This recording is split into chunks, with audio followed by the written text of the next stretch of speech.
Hello, everyone. My name is Michael Gibson.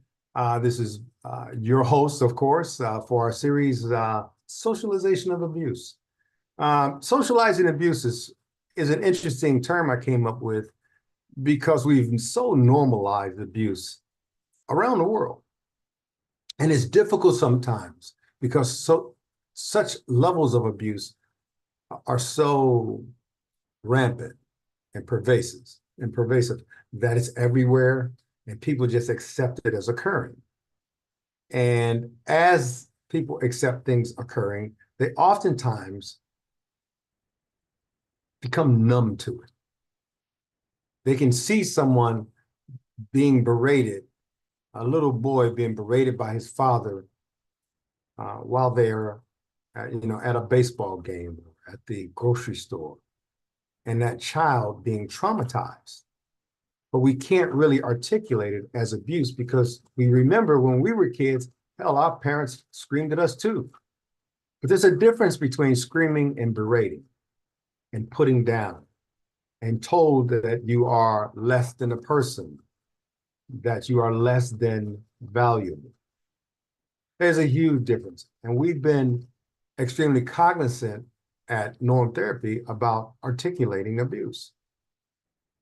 One of these kinds of abuses, and I believe psychological abuse, as well as physical, but mostly psychological abuse, is why oftentimes people become so withdrawn from an early age, even childhood, and they become disinterested in the norms of life. And when they do, what they oftentimes do is they consider not wanting to be here anymore. They consider not wanting to live anymore. So suicide becomes a part of their daily understanding from early on. And they don't even know it's suicide because statistically speaking, most people think of death anywhere from 40 to 60% of the time. That's a fact.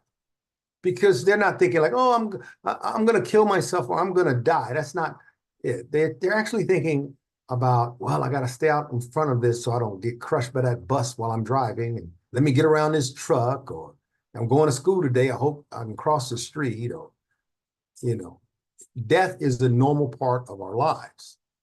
And we see that and we understand that without having to articulate it, but we see it everywhere. These bullies, or I may get robbed walking down the street, on and on and on. But then sometimes people take it a few steps further where it becomes a part of who they are. Death. It becomes something they become so accustomed to wanting instead of just thinking about, now they want death to be a part of their existence.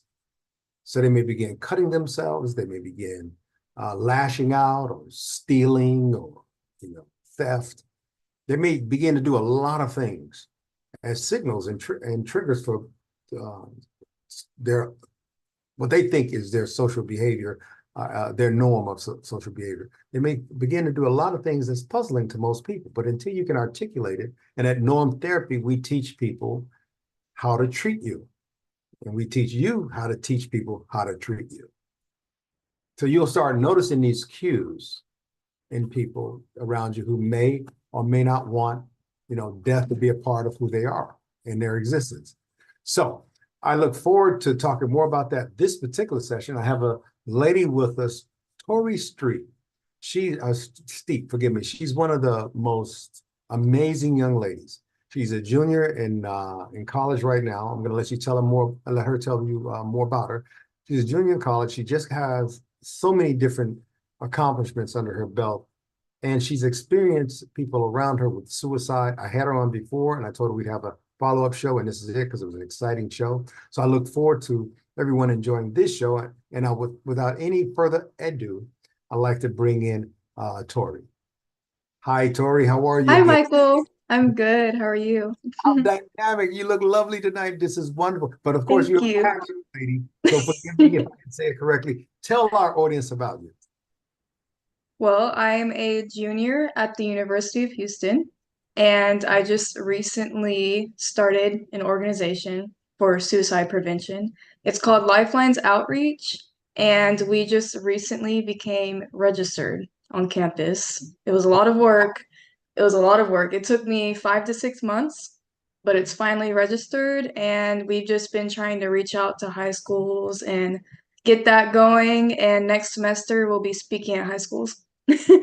So okay, what are you talking about at high schools and why high schools? Well, when I was in high school, I lost two of my best friends to suicide. It was freshman year, we were only 14, and then senior year, we were 19. I lost my best friend in senior year as well. So I've seen how much high school can put on somebody's mental health. And it's Yes, not even just high school, it's college as well. Just being in yes. school is really hard and it's a lot of pressure. And I just want to go to high schools and we want to speak about the signs that somebody's suicidal. We want to bring that up and let people know what that is. And That, we want to teach people ways to prevent it. So, the first 5 steps to prevent it. And we want to show people ways that they can help themselves. So, I learned through therapy that I went through for years that the best way to help yourself is to have resources to go to. mhm. Because sometimes people are busy, people are not always going to be available to help you. And these resources can't be a career or a job because you can lose those at any moment. Mhm. And for example, my resources are boxing, jujitsu, lifting weights, reading, writing, electric guitar, the list goes on. But those are examples of the resources that you go to when you're feeling emotionally overwhelmed. So you do takedowns and kill techniques and all of those kinds of things. Well, I used to teach hand-to-hand combat. I used to teach oh, you karate. did? Oh, what? That's Yeah. really cool. That's really cool. I like that we can connect on that. Oh, But absolutely. mhm. I don't do But all that, but I know how to do arm bar or Kimura. my good friends, he's one of the top MMA trainers in the world, and Manuel Pagan. He's out of Dominican Oh. Republic in Miami. Hmm. Manuel Pagan. And I mean, he trained champions, I mean, everywhere. He's an amazing guy. A former rear admiral of the Navy, just an amazing guy. Hmm. But we'll talk more about him and self-defense in a Hmm. little while. That's a component of norm therapy. We're liking more and more, and we're going to be including it in norm therapy of what to do in some of these high-pressured circumstances where your life could be, of course. Hmm. And what do you do? Most people don't know how to react. I mention this all the time, then I'm going to let you have the show, that if I took all the police, all the military, all of the protectors, all of the armies, navies, marines, every soldier that's ever lived in the history of the world, and I put them in Hmm. one group over here. That's a billions of people right there, right? But then if I Hmm. took every single person that's ever lived and throughout history, and I put them over here, that's a whole lot of people. And all of these protectors over here only equal up to 0.75% of our population. Oh, wow. So I'll just give them 1% just to round it off. So that Hmm. 1% protects the 99. So 99% of the people out there don't know how to protect themselves. They don't have Hmm. how to protect themselves. They just go willy-nilly and fighting or clawing for their lives. Hmm. It's just normally how it goes. So Yeah. when I hear someone say that they are a martial artist or Krav Maga and all these different arts and techniques in jujitsu, and I'm happy to hear it. I'm very happy to hear it because you'll need that in the 21st century. People are becoming very angry out there. So we'll talk more about that.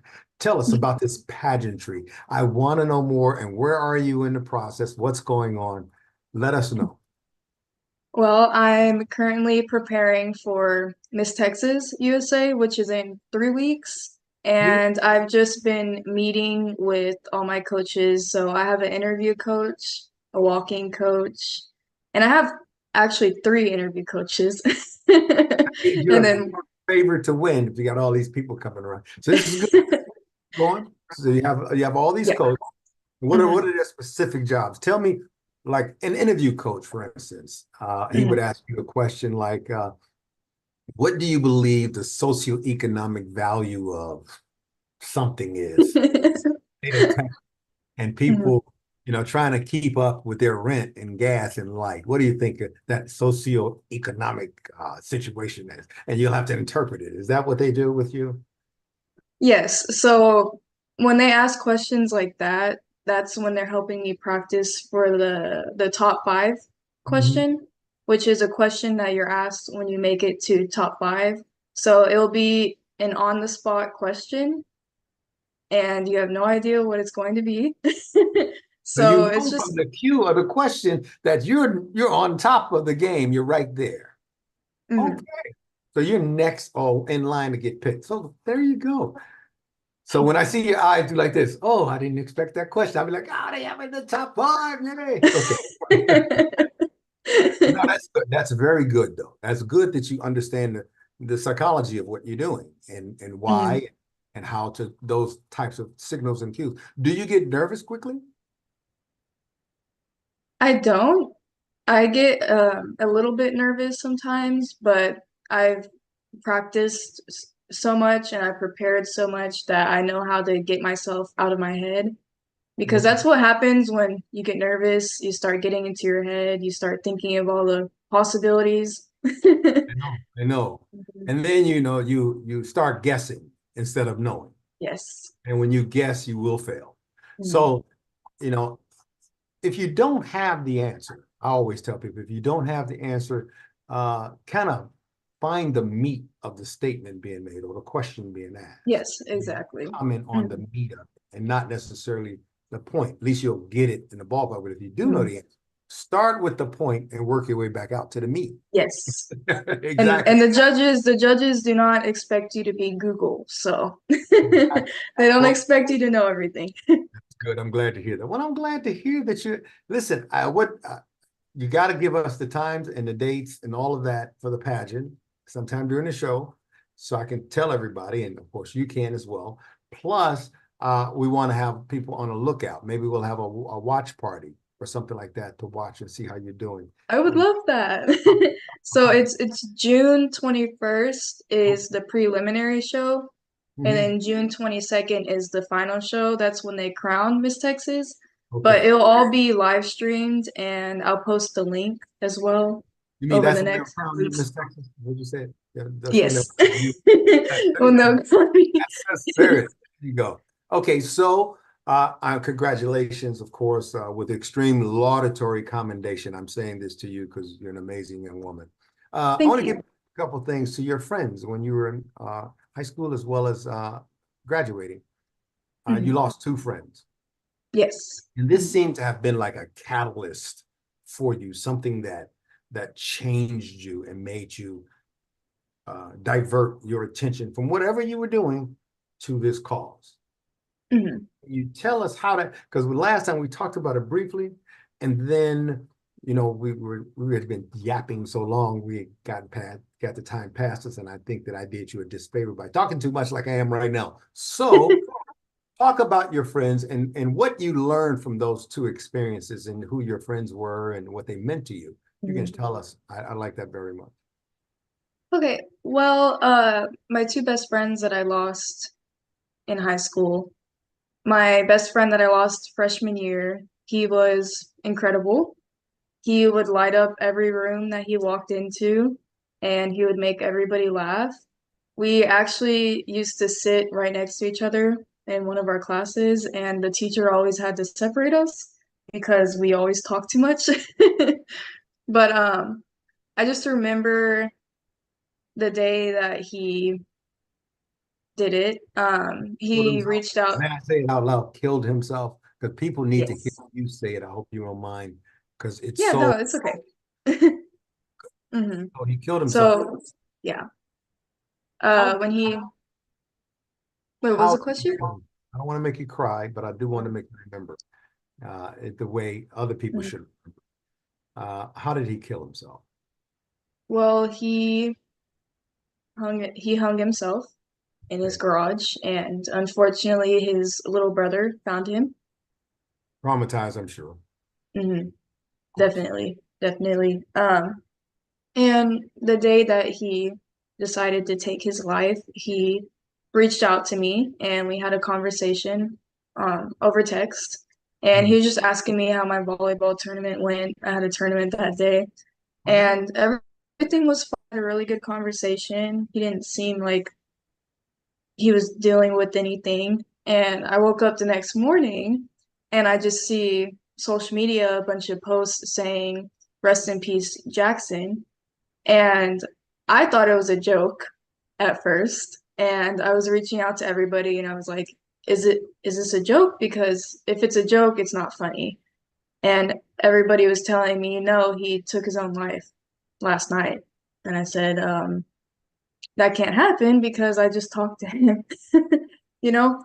Mhm. Um, What were some of the and triggers? What were some of the triggers that you think caused him to want to kill himself? In hindsight, now she's looking mhm. back.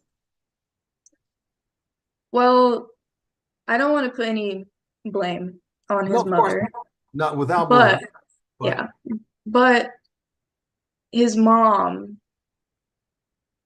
I think she was trying her best, but she wasn't being the best mom she could be during that time. I remember, kicked him out a few times. He would come to school with grass on his clothes, and I didn't find out until afterwards that it was because he slept in his yard because his mom kicked him out. And there was abuse. There was abuse going on. yes, exactly. And he always felt like an accident.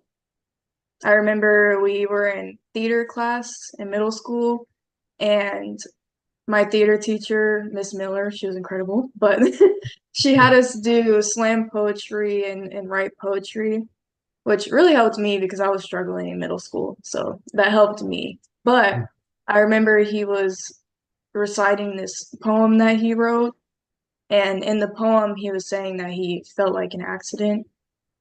Hmm. Yeah. So That's I a think that, strong indicator. Um, mhm. Sometimes self-loathing, if you notice in people a sense of self-loathing, like they don't matter or have very low value. Well, Loathing, it's go ahead. that, and it's also people feeling like they're a burden.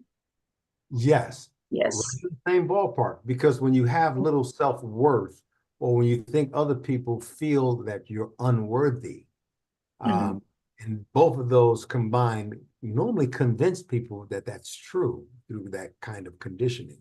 Hmm. That's a darn shame because a lot of our kids in the country, as well as the world, suffer from the same thing. We've seen people come to norm therapy wanting to kill themselves, and they leave norm therapy wanting to flourish in life and do greater Hmm. things. Uh, but that's only from our perspective we've been able to lend to them of their own lives. Norm stands for not my normal or Kelly's normal or your normal. It's the Hmm. victim's normal that we're trying to uncover from all Yeah. of the conditioning. So that's Hmm. why it's called, of course, norm therapy. So with that in mind, so Jackson is now dead. The aftermath of that stuck with you. It really hit you hard and hurt you deeply. What did you Hmm. decide to do about it? Well, definitely right after and the years after that happened, it definitely took a long time for me to start doing what I'm doing right now. It was a process, but for the longest time after that, I felt guilty and I blamed myself for what happened because I was his best friend and I talked to him every day and I somehow didn't notice.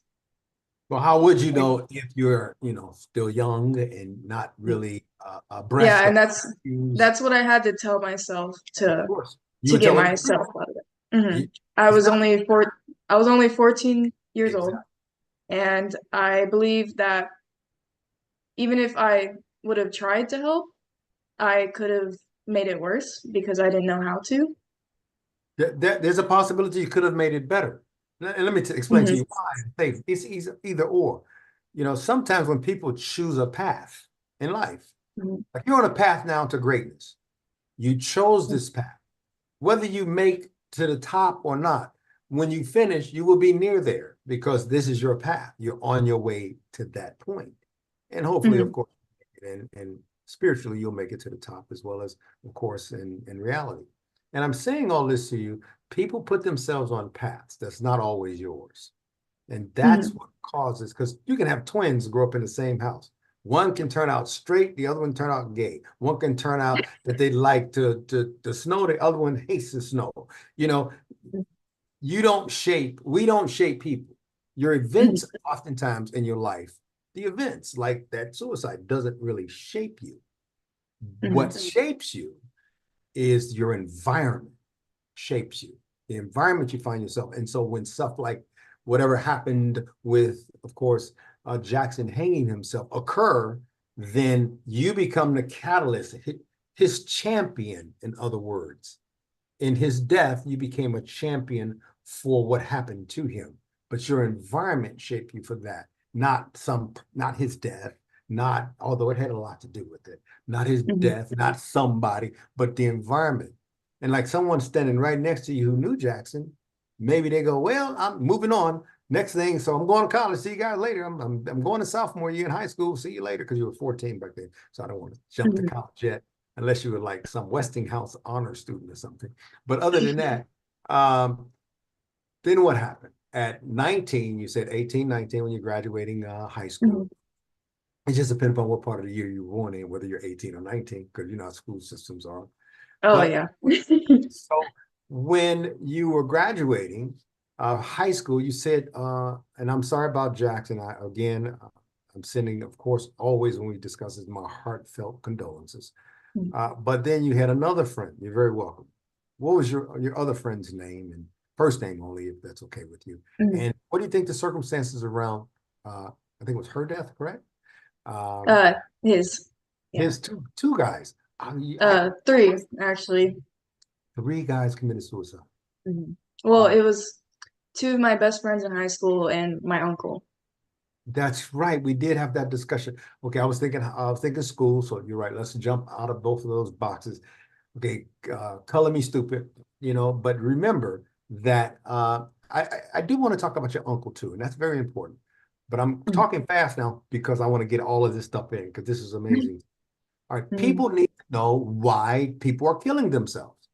Just Yes. kind of psychoanalyze it and understand it from a perspective of mental health may not always be enough because Mhm. most people are intimidated by mental health because you have to be so damn smart to understand it. You got to be like, and most people are not smart, just like they're not protectors. You have a whole lot of people out there who are well, kind of dumb. Forgive me, kind of dumb, not because dumb is bad, not that at all. It's just that we're all dumb at something. We're all just dumb at something. We all until we're educated, and then we Mhm. know. So most people are dumb about these kinds of things until they experience them or go through them, or Yeah. they see it happening across the street, but they don't get involved, and so they remain ignorant of what's actually going on. Because there's a difference between stupid and dumb.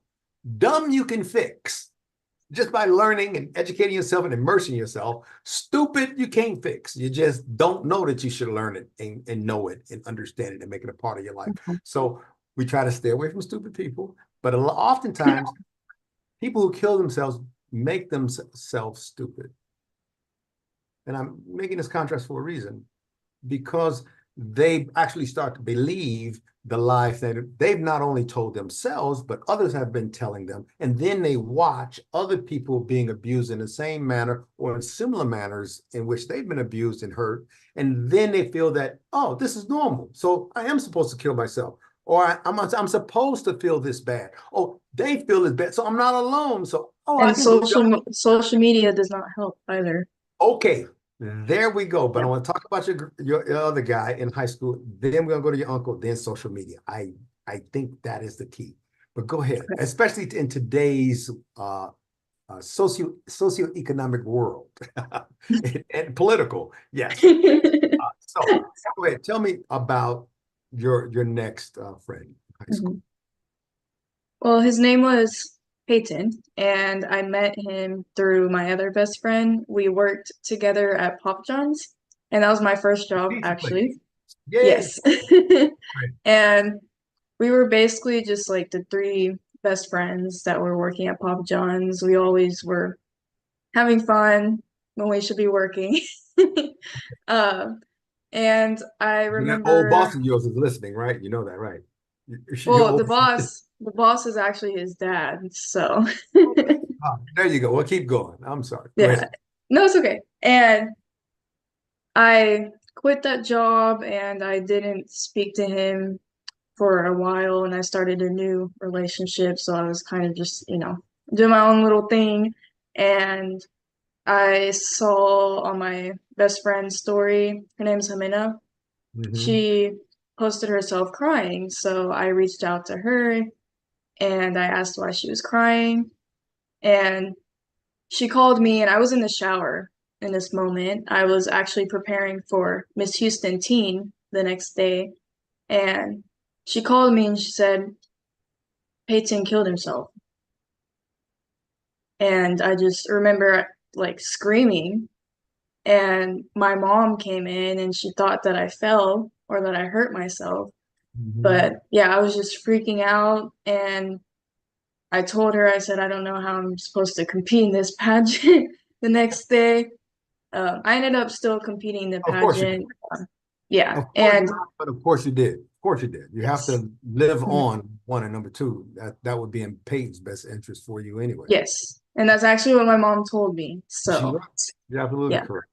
she People don't said want you that to stop living because they did. That's the one good thing. exactly. Yeah. Most people don't want you to follow them.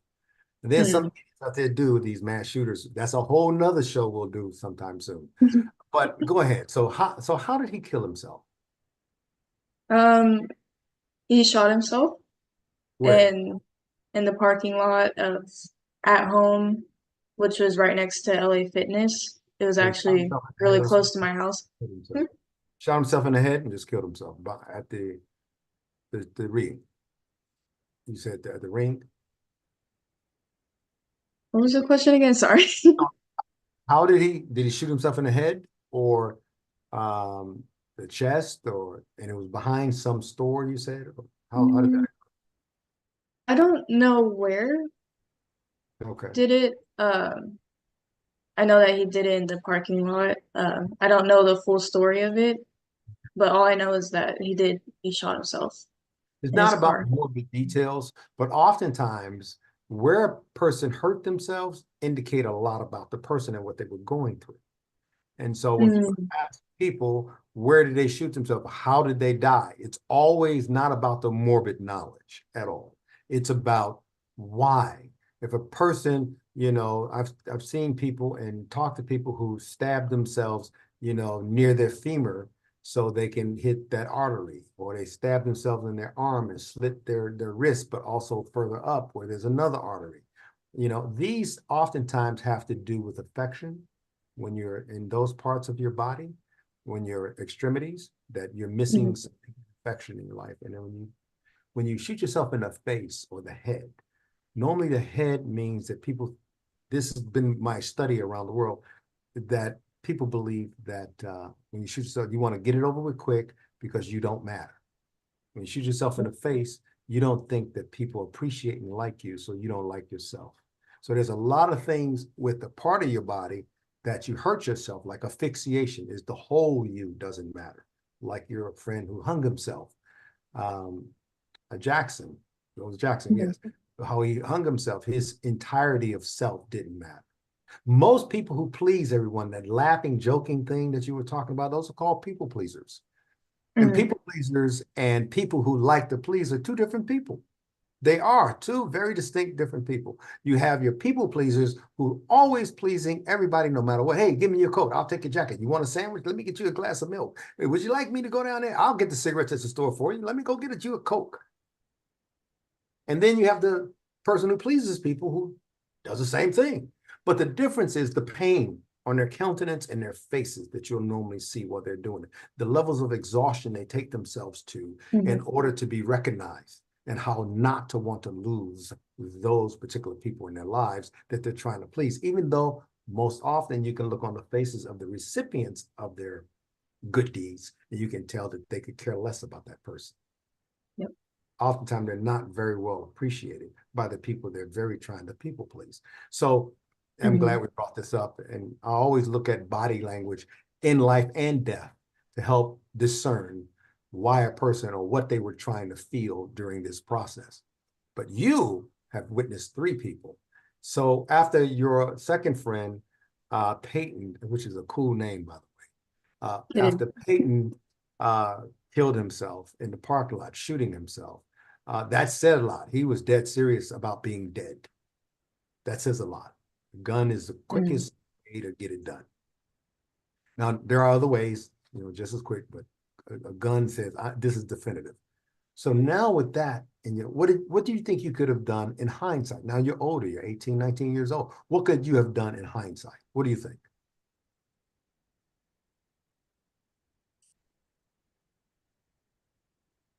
I believe I remember when we were working together, I believe he was kind of voicing that he was struggling, but I didn't believe he was serious about it.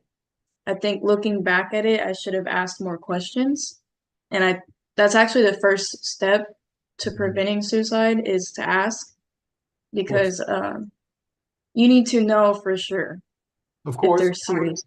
yes, you do. You need to know, but also they need to know that you care enough. Yes, exactly. Don't you hate it when you start talking to somebody and never ask you how you doing? Don't you hate Yes. that? Yes. They tell you all the crazy stuff happened with them, and blah, blah, blah, blah, blah, blah, blah, and then they say, "Okay, see you later." And then as you're getting in your car or as you're walking away, they go, "Hey, and what's going on with you?" Mm-hmm. People internalize that, those maladaptive coping mechanisms they create around those types of people and situations. And Mm-hmm. it's a shame, but they do. So anyway, so he's gone, and now you're getting this movement inside of you. It's saying, okay, Tori, you got to do something about this. This is ridiculous. 2 of my good friends. Am I too selfish? Should I have known better? What did I do wrong? Of course, you went through all of that. What could I have done differently?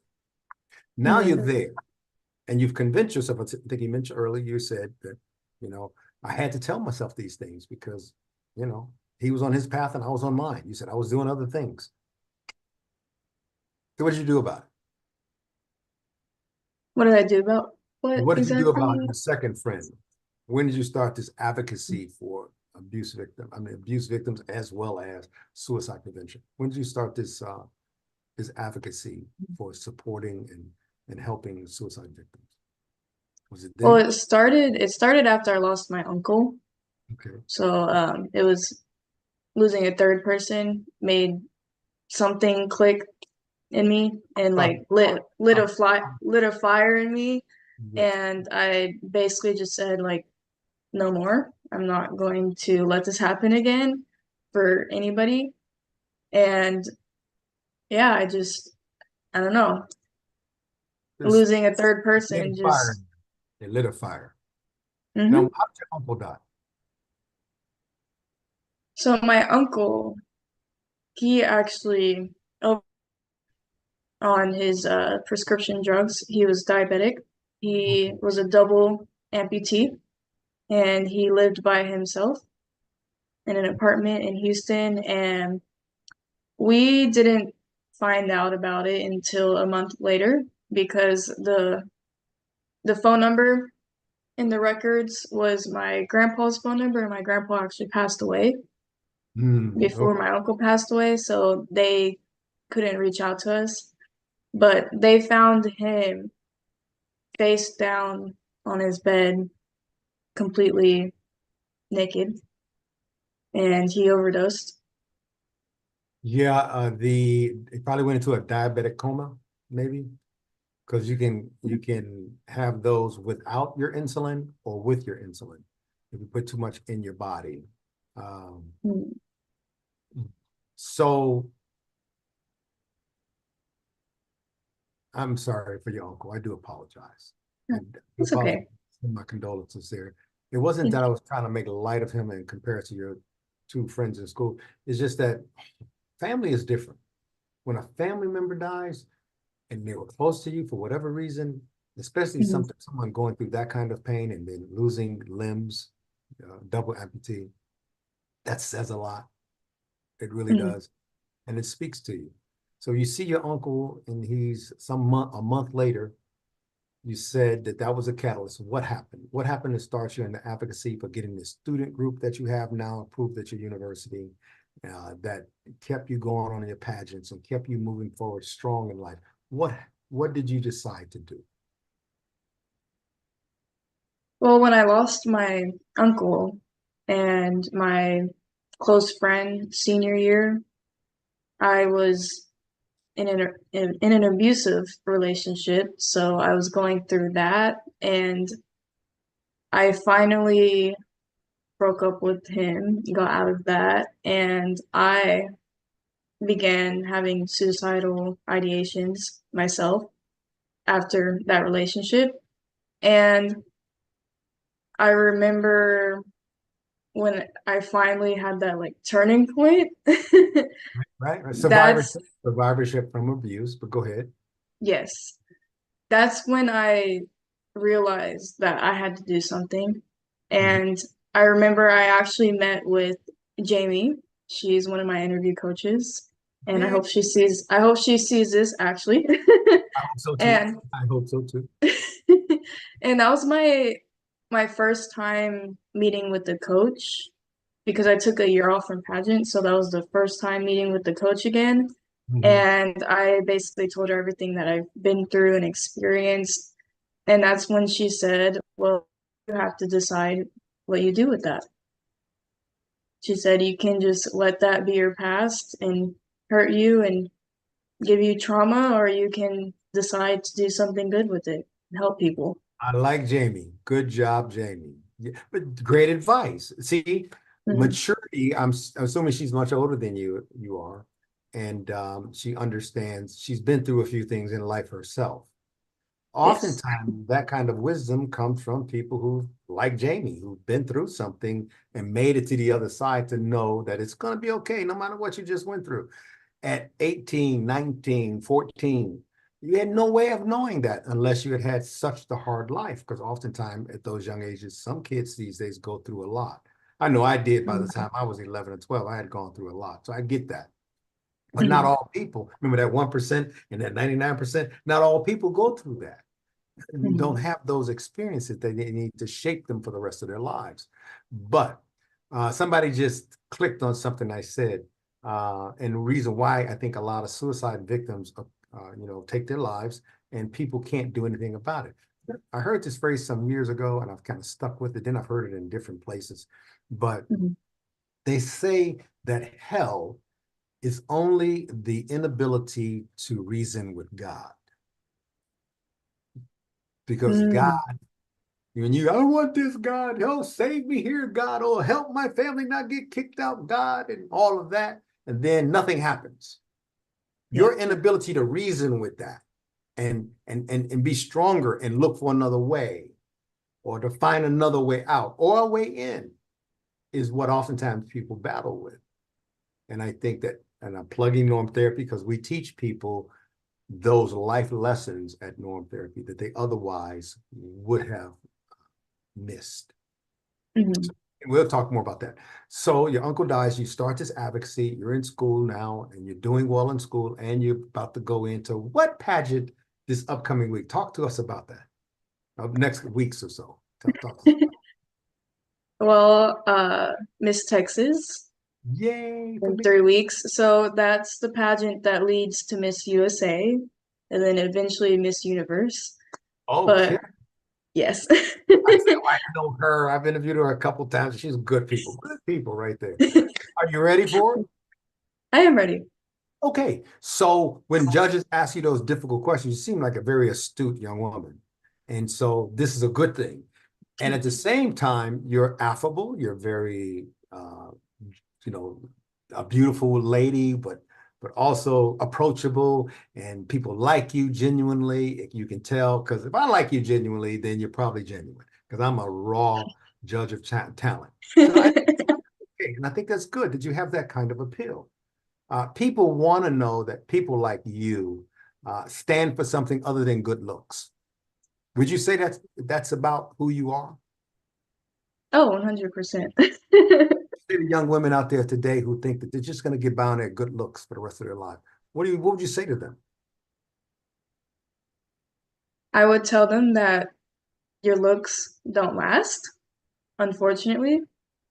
Um, as you age, and aging is beautiful, by the way, but you're not going to be young and beautiful. I'm old. But keep going. But keep Aging going. is beautiful, okay? But you're not going to be young and beautiful forever. And if you want to be remembered, you should be remembered for being significant. Because also, I want to bring this up as well. You can Please. have good looks and you can be wealthy, you can be successful, but you're still not going to be remembered because there is a lot of wealthy people in the world. And I also want to say that Angelina Yes. Jolie, yeah, uh, Love her. she's also wealthy. She's Mhm. beautiful, right? But people will remember her because of what she stands on. She's Yes. doing a lot to help people. Great And global advocacy. She really has a yes, great advocacy. She really does, especially yes. for children and all kinds of stuff. I think minds Mhm. and other things. Like Princess Diana. I don't know if it was Yeah. before your time, Princess died. Princess Diana is my favorite historical figure, so There you go. Who knew we would ever be saying Princess Di is a historical? I guess when I'm dead, I'll be a historical figure too. But uh, I remember exactly where I was when she died, exactly what I was doing, the people I was talking to in their face. But in addition to that, I'll ask you, um, would you say that family support and network support, because social media plays such a vital role in our lives these days, and not always for good. Would you say social media played in a lot on the deaths of maybe your two friends in high school, and perhaps even your uncle or other people who are dying of suicide by their own hand? Can you tell us what you think about the social media connection? well, I can tie this to my personal experience when I got out of that relationship. I was depressed. I felt like, my life was over.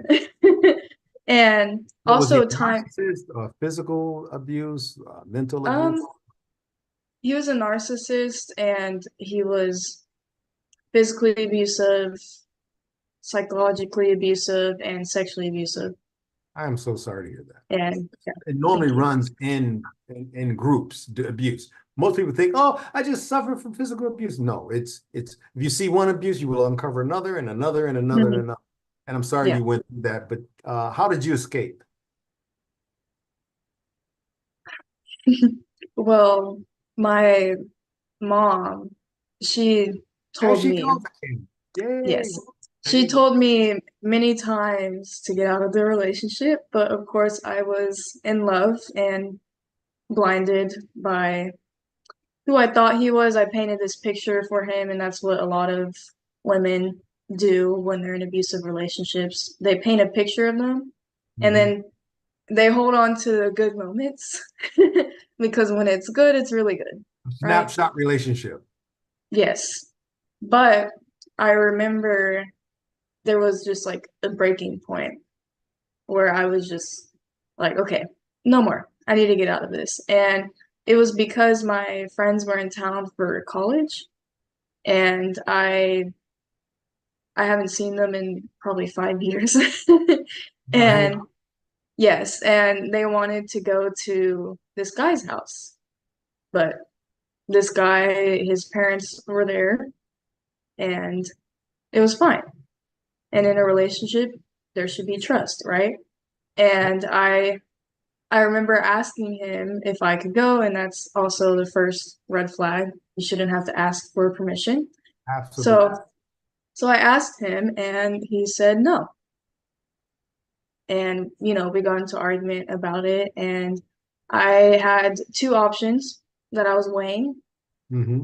One option was stay home and miss hanging out with my friends that I haven't seen in 5 years just to please him. These were dear people to you. Yes, they were my friends like in freshman year when I was going through that. when I Mhm. lost my friend. So they've been there through a lot. Very credible reasons to be out with your friends. And he Yes, denied you that, and you gave him your power to say yes or no. yes. And the second option was to go and have a great time and break up with him. Well, And I chose sometimes, the second option. well, I think that's the best option to take. In that particular case, I think it's wonderful. I think a relationship is always a team. And sometimes you may see stuff that he doesn't see, and sometimes he may see things you don't see. So you have to consider both sides of the equation. Maybe they were the ruffian kids. He doesn't know. Or maybe he knew. Or maybe you don't know that they were the bad kids in school. Not that I'm saying Mhm. they were. And oftentimes people see things, and I think that's why in a relationship, it's just as incumbent upon him to tell you that I'm hanging out with some old friends, and one of them is my ex-girlfriend. It should be that trust can get you there, but you have to ask yourself why. Why is that? Do they become friends? Not that it's jealousy that you're considering, but Mhm. is there another motive there that people become vulnerable to Yeah. almost in an instant from chemistry. As soon as they get around somebody, there's chemistry, and there you go. People Mhm. fear that. People fear it. I'll tell you one, a relationship statistic, and then we'll go back into my review. But uh, most people who have extramarital affairs or cheat normally have a certain level of inadequacy in themselves. Mhm. And they have a propensity or a high degree of probability that they'll cheat. Not because once a cheater, always a cheater, because people can stop being a cheater. You can stop doing that. But Mhm. because they feel insecure about being in a secure relationship. So sometimes people rebel or repel a relationship because Mhm. of it. We talk about that a lot at norm therapy. I don't want to give away all of our secrets here, but definitely that's something that needs to be discerned. Okay, I love talking to you, and you got to be on our next panel, and you just got to be there. Of If it's course, not I would love to. your Miss Texas duties, as you walk around and go hi and do that hand wave and all that. Exactly. There you go. Television a lot. And I think it's important that we talk about something here, interventions. CBTs or cognitive behavioral therapies, from dialectical and on and on. You have so many different types of therapies out there now to help Mhm. potential suicide victims. Because, you know, if you could self-evaluate and say, I'm okay, I'm gonna kill myself, then chances are you're not okay. If you're Yeah. self-evaluating on kind of, for the lack of a better term, a psychotic or a crazy behavior. To kill Mhm. yourself, it's not that sane. Sometimes people make it sane, but it really is never sane, not especially not for you or the people around you.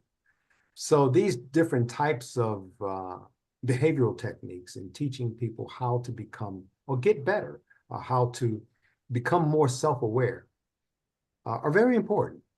And to intervene and get people involved in the treatment of a potential suicide victim is hard, because Mhm. most times people spend years contemplating what? Suicide.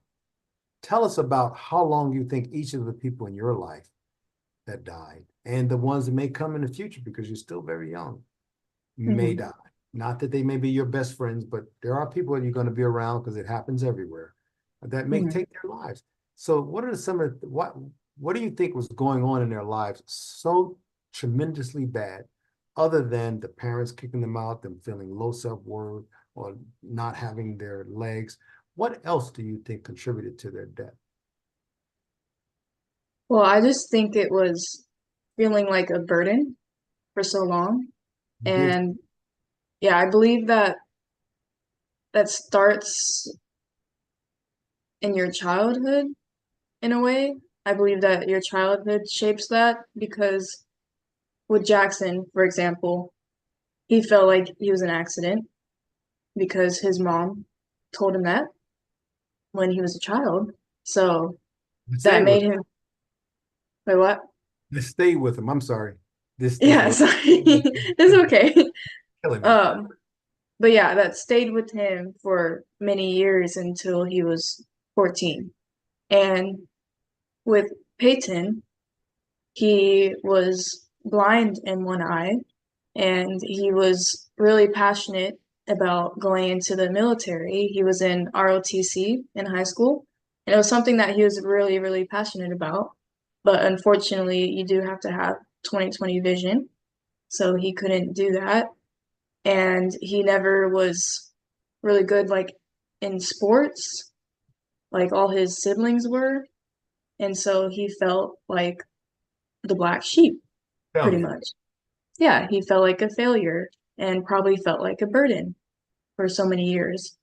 And with my uncle, he also, at an early age, he was the kid that was always getting in trouble, giving my grandma, you know, a lot to take care of. And also with his diabetes, becoming a double amputee, he felt like a burden Wow. for so many years until he passed away. I'm so sorry to hear that again. I need to Okay. ask some questions from the audience. Our hour has just slipped past me. I've only asked like a tenth of the questions I wanted to talk to you about. Talking with you on these on suicide.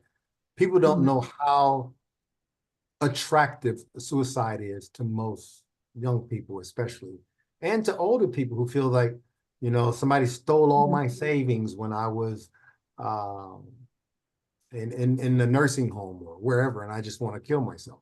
So it's happening everywhere in our society at all levels and ages, but mostly white males. Four out of I'd say 70% of all white males that kill themselves are between the age of 20, I think 21 and 35, or teenage up to 35. I don't want to get my statistics wrong. So 70% of the white males, and there has to be something triggering that. And also then very few women who do kill themselves, they kill themselves in a way where their beauty is sometimes and oftentimes destroyed, or their face. So, which leads me to a question. As a pageant queen and a pageant person who understands beauty from a whole nother level, tell me, this everybody is beautiful movement. What do you think about that? Can you repeat the question? Is everybody, or every physical body is beautiful? There's a movement called Every Body is Beautiful. Is beautiful. Yeah. What do you think about that? Well, my humble, honest opinion is that I do believe that everybody is beautiful from within, but it comes to a point where if your body is in an unhealthy state, then I do not think that is beautiful. I'm going to actually stand up and applaud you for saying that. I think you took a lot of courage, and you're very concise about what you said. People think that just because they may be overweight, or they may be, missing a hand, or they may have some type of malady along with their physical self, that they think they're not beautiful, so they should force other people to think they are beautiful. And in some cases, people can't do anything about it. But in most cases, remember the 1% and the 99%, people just get overweight because they're lazy. They get so busy with their kids, they forget to take care of themselves, or they don't take the time out to do it, and they become And unhealthy. and I want to personally say that I have struggled with that as well. I've been super skinny my whole life to where it was unhealthy, and I had no motivation to get in the gym and to gain weight. But recently I started doing that for the pageant. I went through a bulking phase for about 5 to 6 months, and it was really difficult. But it It was was. really difficult. Well, you're talking from a very psychological point of view, because something affected you to have that weight issue, be it underweight or overweight. Both are dangerous, just as dangerous. But I think because you're carrying so much weight when you're overweight, that it absolutely is something that you need to pay attention to, and you need to ameliorate or make better. You do, or you die, or you get sick. Yep. And that's not fun, especially if you're out of shape. It's not fun to be sick. But I just want to capitalize on that one more time, because being overweight, I think, is the #1 cause of death probably in the world right now, being overweight, because it causes so many complications in your heart, your lymphatic systems, your eating blood to the extremities in your body, your sedentary life. A lot of things happen when you're overweight that would have never happened to you. And some people just got a big dad and they grow up big, but you can do something about it. Or a big mom and they grew up big. You can do something about it. You may not be able to curtail or get rid of all of that problem, but you can definitely work on it. And I agree with that. And we talk more about that at norm therapy as well. People don't like being criticized. So you can't say, you're fat, you're skinny, you're this. You can't say it anymore. And that's a shame that people can't tell you the original thought that they have. They have to filter it. They have to stop and say, okay, let me think about that before I answer that, because it's not politically correct to tell somebody, you're going to die. Your heart is going to gather a great deal of fat and all kinds of other nasty things. And next thing you know, you're going to have heart disease and you're going to die. You can't do that anymore. And that's a shame. I got overweight to the point where I was 70 pounds heavier than what I am now. I lost 70 pounds in like 7 months. Congratulations. That's a big deal. Going through divorce and not being able to see my kids and a lot of stress. You don't even look in the mirror and see yourself overweight. You don't even see it. Even though I didn't look that overweight, because I've always been muscular, but I definitely was overweight. And muscles, of course, are heavier than fat. So if you look in my LinkedIn or any of those places where you see pictures of me, I guess it's LinkedIn, one of those places, you'll see Instagram, you'll see where I was overweight. I literally was. And I didn't even notice it until I got back to my weight. And you have to want to be healthy. That's the most important thing. You have to want to be, but if you don't know that you should be healthy is what the problem is. Because you've been conditioned to believe that, oh, being big or being overweight is beautiful and all that. Yeah, it is. Some people like that. But you're going to die if you don't get it under control. You're going to live a lesser than imaginable life, much lesser life, because you're burdened with doing something about what you can do something about. Come to Norm Therapy, we'll show you not how to exercise, but how to get your mind motivated to exercise and how to That's eat. Where it starts. Exactly. That's where it starts. Always hitting on my good points. We see the daily news, so many people, include celebrities, taking their lives. I don't know if we can do something about that, but if we could do something about celebrities that you're going to one day be taking their lives, what do you think that we can do about that?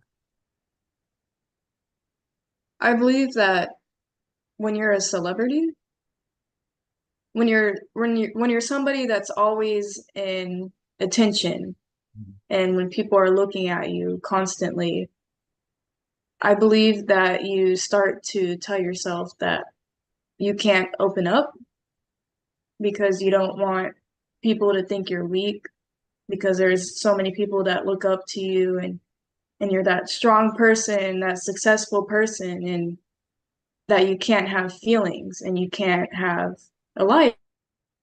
So I think that just starts with being okay with knowing that celebrities are people too. Yes. I think it just starts with that. Another conversation on our panel. Why? Because they should, and with their celebrity and influence that they have, they should be able to break down and say, I'm human. I'm just as human as the guy sitting next to you, the girl sitting next to you right now. And things happen in my life too that are devastating. Just because I have a lot of money and fame doesn't make me different. It just makes me less prone to share it, because I think it'll hurt my brand or exactly. people are weak and they should follow that. But that's not always the case. If a celebrity knew how to articulate it, I think a lot more celebrities, like Robin Williams, for instance, when he killed himself, the great comedian, he killed himself, I think he was lonely. I think it Mhm. was Tony because he really had nobody to share it with. And when he did have people to share, they were more interested in his celebrity than him. And I think Yeah. that this is what caused him to go down that path, at least part of it. I could be Mhm. wrong, but it just seemed obvious. So listen, we only have 1 minute left, and I do apologize. If you want to close us out on something, um, please do. Tell us what is your parting thoughts for us today. We're going to be back on the show together Yes. anyway, so don't worry about it. Well, I think that I just want to end with the message that I believe everybody needs to hear in this moment. And the message is to just take care of yourself, no matter what you're doing. I mean, I'm in pageants. I put a lot of pressure on myself, trust me. Mhm. But I always have to remind myself to take care of myself and that it's okay to stop preparing for the pageants for a little bit. And after this, I'm actually going to go lay out in my pool Yeah, yeah. Sounds like for the rest of the afternoon. she tries to hit the pool every opportunity she gets. Yeah, you and Kelly will get Yes. along really well, I'm sure. Listen, I want to say thank you for being on our show. You're an amazing young woman. I'm looking forward for great things from you and happening to you. I want to stay informed, keep me informed about what's going on in your life. After this interview, stay on. Okay, just stay on here, and I'm going to end the live stream. Everybody, thank you for joining us today. This has been a very passionate and wonderful interview with Tori. She's an amazing young woman. Let's root her along in the Miss USA. We'll just pass Texas because we'll root you along at the Miss USA pageant when you get there. And let's look forward to that. Thank you, Tori. You'll be on one of our panelists in the future, and I'll be announcing you again so you can share your perspective and they can share theirs with you on our panel. Okay? Okay. Sounds Thank you. great. Thank you so much, Michael. Stick around. Thank you. Good night, everybody, and thank you very much. Thank you. Okay, we're off. Kelly, come in if you can.